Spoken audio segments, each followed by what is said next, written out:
নমস্কার। 18 জানুয়ারির কর্মসংস্থান এটা। এইমসে 4,500 ক্লার্ক, টেকনিশিয়ান, ফার্মাসিস্ট, অ্যাসিস্ট্যান্ট নিয়োগ করা হবে। রেলের তরফ থেকে অ্যাসিস্ট্যান্ট টিচার নিয়োগ করা হচ্ছে। আর কি আছে? রেলে মাল্টিটাস্কিং স্টাফ নিয়োগ করা হবে।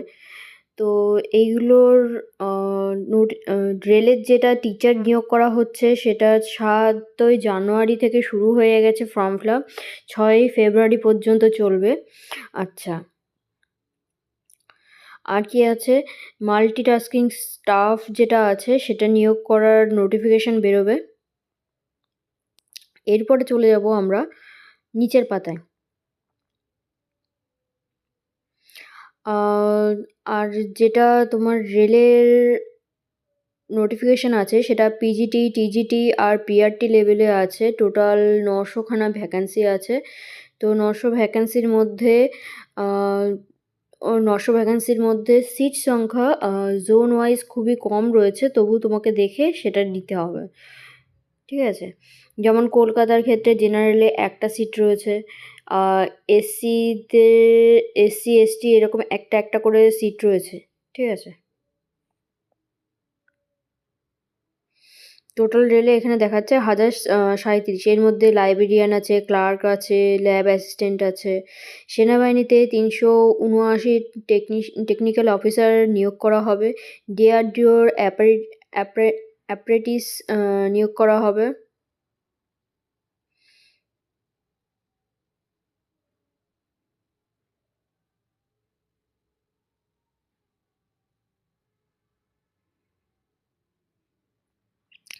এছাড়া আছে আপনাদের যা যা নোটিফিকেশন বেরোবে সেইগুলো দেখা যাচ্ছে।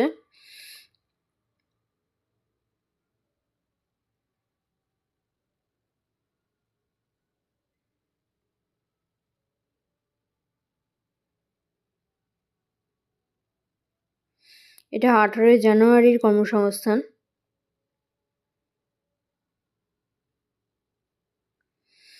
গেইল এক্সিকিউটিভ ট্রেনি নিয়োগ করা হবে। তো শূন্যপদ রয়েছে 1130টি। পিএসসির মাধ্যমে রাজ্য সরকারের বিচারক, পিএসসির মাধ্যমে audit and account officer, metro রেলের অ্যাপারেটিস, সুপ্রিম কোর্টের জুনিয়র কোর্ট অ্যাসিস্ট্যান্ট, রেলের গ্রুপ ডি এখনও শুরু হয়নি, 23 তারিখ থেকে ফর্ম ফিল আপ শুরু হবে। পিএসসির মাধ্যমে ক্লার্ক হতে পারে। তারপরে ডিটিপিএসসি এসবিআর এর মাধ্যমে শিক্ষক শিক্ষিকা নিয়োগ। ঠিক আছে? এইচডিএফসি ব্যাংকে প্রবাসিকা অফিসার, পিএসসির মাধ্যমে মোটর ভেহিকেল ইন্সপেক্টর, পিএসসির মাধ্যমে রাজ্য সরকার সহ শিক্ষক। এইগুলো এখনও ডেট দেয়নি। ঠিক আছে? কটা ভ্যাকেন্সি আছে সেটাও বলেনি। আর এক্সাম কী কী আছে? পিএসসি ডাব্লিউবিসিএস প্রিলি আছে তোমার কি মার্চ এপ্রিল মাসে। এসএসসি সিএ পিএফ এর কনস্টেবলের কিছু এক্সাম আছে। কলকাতা পুলিশ কনস্টেবলের কিছু প্রিলি এক্সাম আছে। পশ্চিমবঙ্গের সাব ইন্সপেক্টর আছে জানুয়ারিতে। ইউপিএসসি আছে 9 জানুয়ারিতে। আচ্ছা, সিএসআই নেট আছে ফেব্রুয়ারি মাসে। ইউজিসি নেটও আছে ওই টাইমেই।